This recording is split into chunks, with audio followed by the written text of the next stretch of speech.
So, we're going to move to the last part of the morning session before we take a break.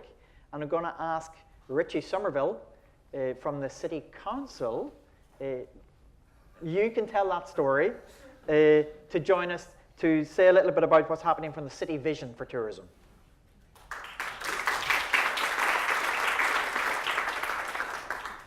I arrived late, hence I'm here rather than wandering around with a mic on. My name is Richie Somerville. I have been, until 2 weeks ago, the Innovation and Futures Manager of City Edinburgh Council. I've done various projects with tourism in the city. I helped get in technology into the city. It was one of the projects that I led on. 2 weeks ago I moved to the University of Edinburgh, and I am working on data-driven innovation. And what I'm going to talk to you for the next couple of minutes, because I'm conscious that we are running late and I'm between you and your coffee break, is what the city, or what the city region want to do around how we support data-driven innovation. So everything you've been hearing about this morning so far, which has been amazing and fascinating, really, how do we supercharge that and make it a really, really sustainable part of how the local economy works? I've got far too many slides, so I'm going to be clicking through them very quickly, but they'll be there for you to get access to afterwards, and you can read them in detail. So, if you go back to 2006, we only really had one major startup engine coming out of the University of Edinburgh in terms of the city centre. We roll forward 10 years.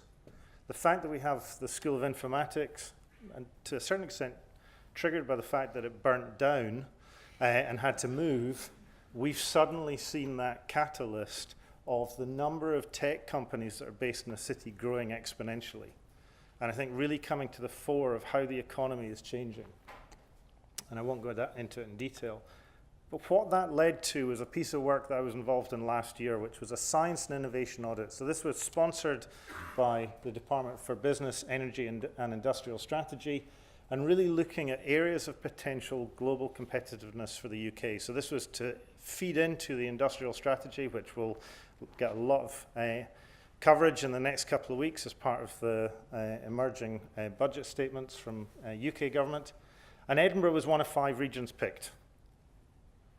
We could have done a really straightforward science and innovation strategy. This is what's going on, very dry document. What was decided very early on amongst the partners, and this was public, private, and third sector were supporting this, is we wanted to focus in on what we saw as the unique opportunity that the region had looking forward. Not where we were now, but where did we want to go to? So we created this defer or commit now. We realized that with the 4 universities, 5 if you include St Andrews in the region, there was a real cluster around data innovation. And that was something that was becoming a unique opportunity because it can touch so many other industry sectors. And obviously in terms of today, tourism, festivals being a critical one. But we really needed to be ambitious. So the ambition that emerged was we want to be the data capital of Europe. We want the city region to be recognized as the place you come to if you want to be involved in data in all its facets. To do that, if we get it right, we believe we can unlock between 2.9 and 5 billion pounds worth of GVA in the region. We're going to train 100,000 new data scientists. We're currently in deficit in Scotland by about 5,000 a year in terms of demand from business and industry. How do we flip that? And we also need to look at how we can transform. So we reckon there's about 300 million pounds worth of value that can be unlocked in the private sector. And creating new jobs. And key to that is something that's been very evident today. It's talent. Everything starts with talent. If you don't have talented people being given the right support to do what they can do, you won't get anywhere. So we have talent first. Then we need research. So what Josh and the guys did with the hackathon at the weekend, a couple of weeks ago, is a version of research. It's looking at problems, it's exploring what we can do. From that, we get adoption. So hopefully, some of the tourism businesses in the room will look to adopt some of those interesting products that have been produced. From that adoption, we'll get new data sets. And from those new data sets, we get the next round of entrepreneurs starting to come through. That's our vision, trade. talent, research, adoption, more data, better data, cleaner data, all the many things that data seems to need, and entrepreneurship. So, City Deal. One of those things that's sort of been on the radar, but probably not really touched many people directly, but it's really important. It has, and it's really important in relation to what we've been talking about this morning. So I'm going to jump through to that slide. As part of Edinburgh and South East Scotland City Region deal, we have managed to broker a heads of terms which is going to see £350 million worth of government funding being put into data science innovation. It's the single biggest research grant the UK government has ever given for innovation. At that point, I always pause. What that does, the way that government works, it's an interesting thing. They like to give you money to build things, and then they expect you to go and animate them and do things. So this is largely a capital grant, which means that we'll see 5 new academic institutions built across the region, 4 of them directly related to the University of Edinburgh, 1 of them in partnership with the Heriot-Watt University, but also with links out to innovation parks in Fife and in the Borders, and also Queen Margaret University looking at a food and drink innovation campus.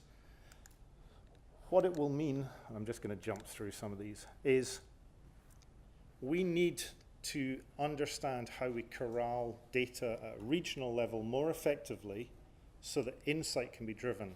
All of the apps and services that were shown in the last 5 minutes are all dependent on data being available and being something that you can consistently and with some certainty access that data again and again and again.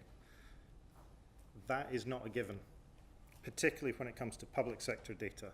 So one of the big drivers is how do we get data sets into a safe haven that allows the right people to come and explore and blow a few things up occasionally, but without all of the mess of a lovely thing called GDPR, which is basically the general provision of data protection, so you know what's happening with your data, but do it in a way that's got trust.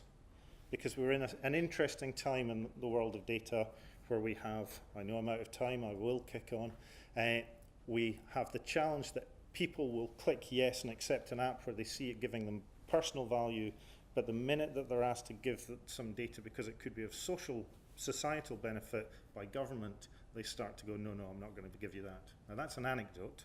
In reality, lots of people will give data, but we have to get the right balance there. So I will come on to the last slide. So one of the things that we're really interested in understanding from the tourism community is what do you see as your big data challenges? And how could a program of data-driven innovation across 10 industry sectors, tourism is just one of them, but how could we help either through the provision of particular data sets that you need to get access to, particular skill sets that you need to get access to, or what you see as your challenges moving forward. This is a forward-looking program, so it's not what your challenge is just today, but what do you see as your challenges going forward. And the slide on the right, which comes from a colleague at Cambridge University, is that we all think that data is this thing that goes directly through to results, but unfortunately it gets touched in many ways on the way through. So it starts off as a simple thing, but by the end it's got so much bias and mess mixed in with it. You've got to understand that. And we don't just need data scientists to understand that, we need businesses to understand. So the critical thing that we're trying to do is ensure that we also are creating the business people or the business insight about don't be afraid of data, understand how to use it, understand which professionals you need. I'll leave it there.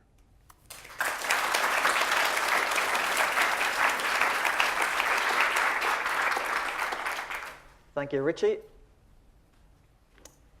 So we're going to take a break at this point, and you will know that we're throwing a lot of things at you. And our principle really is we want to throw a lot of things at you so that you can see what sticks. It's the idea of stickiness, which I know is a very technological concept. It's what stays in your head and what you think could be useful to you. So there's lots of people who will be up in the exhibition area who you've heard from, who will be available to have chats with you. lots of exhibition stands where you might get further inspiration, you explore. And there's a couple of things I just want to say about that exhibition area. That we will have a couple of demos.